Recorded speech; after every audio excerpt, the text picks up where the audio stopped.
తెలంగాణ ఆవిర్భవించిన తొలి రోజుల్లోనే కేసీఆర్ కృష్ణ జలాల్లో వాటి కోసం పోరాడారు. సెక్షన్ 3 ప్రకారం పంపిణీ చేయాలని కేంద్ర మంత్రులకు ప్రధానికి లేఖ రాశారు. పట్టించుకోకపోవడంతో సుప్రీంకోర్టులో కేసు వేయించారు. మాజీ ఎంపీ బోయినపల్లి వినోద్ కుమార్ తెలిపారు. అనేకసార్లు కేంద్రంపై ఒత్తిడి తేవడంతోనే వాటర్ తేల్చాలని బ్రిజేష్ కుమార్ ట్రిబ్యునల్ కు ఆదేశించిందని గుర్తు చేశారు. కానీ నీటిపారుదల శాఖ మంత్రి ఉత్తమ్ కుమార్ రెడ్డి తమ ఘనతకు చెప్పుకోవడం విడ్డూరంగా ఉందని విమర్శించారు. కృష్ణా నీళ్లను కేసీఆర్ ఏపీకి తరలించారని అవగాహన రాహిత్యంతో ఆరోపణలు చేయడం దుర్మార్గమని మండిపడ్డారు. తెలంగాణ భవనంలో బీఆర్ఎస్ నేతలు దాసోజు శ్రావణ్, గట్టు రామచంద్రరావు, గెల్లు శ్రీనివాస్, చిలకమర్రి నరసింహ, ఇంతియాజ్ అహ్మద్ తో కలిసి ఆయన విలేకరుల సమావేశంలో మాట్లాడారు. 10 ఏళ్ల బీఆర్ఎస్ పాలనలో వాటా తేల్చాలని అనేక సందర్భాల్లో ఒత్తిడి తెచ్చి ఫలితంగా 2023 అక్టోబర్లో బ్రిజేష్ కుమార్ ట్రిబ్యునల్ విచారణకు మార్గం సుగమమైందని స్పష్టం చేశారు.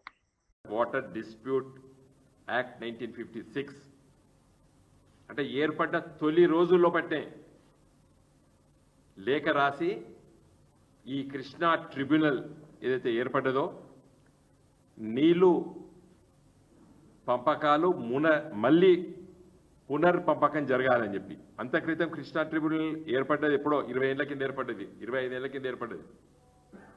ఆ ట్రిబ్యునల్ మహారాష్ట్ర, కర్ణాటక, సమైక్య ఆంధ్రప్రదేశ్కు పంపకాలు చేసింది.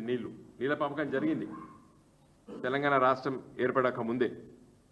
అవి మేము ఒప్పుకోము. కొత్త రాష్ట్రం ఏర్పడ్డది కాబట్టి తెలంగాణ రాష్ట్రంకి మళ్ళీ నీళ్లు పంపకం జరగాలని చెప్పి కేసీఆర్ గారు ముఖ్యమంత్రి అయిన తొలి రోజుల్లో పట్టే, నేను నెలలు కాదు రోజుల్లో పట్టే, ఏర్పడ్డ తొలి రోజుల్లో పట్టే ముఖ్యమంత్రి గారు ప్రధానమంత్రి గారి దృష్టికి తీసుకొచ్చారు.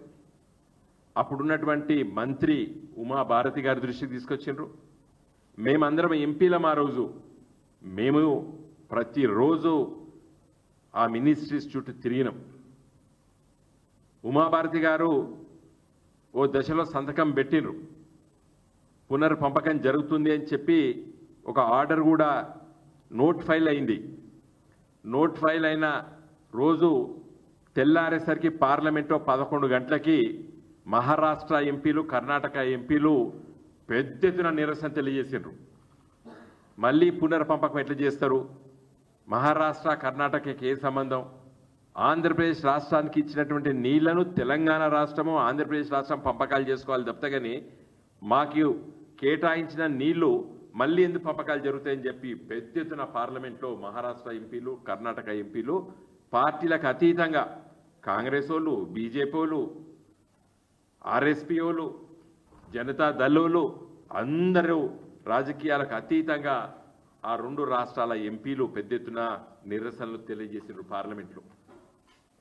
అప్పుడు ఆగిపోయింది. ఆ లేఖల్ని నేను ఇప్పుడు మీకు కేసీఆర్ గారు ఉత్తగా లేరు,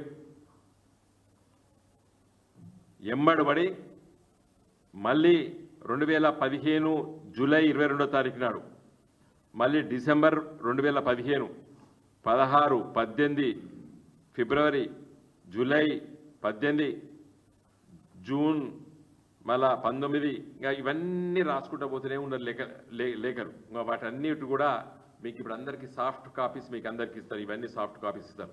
హరీష్ గారు అప్పుడు ఇరిగేషన్ మంత్రి, వారు రాసిన లేఖ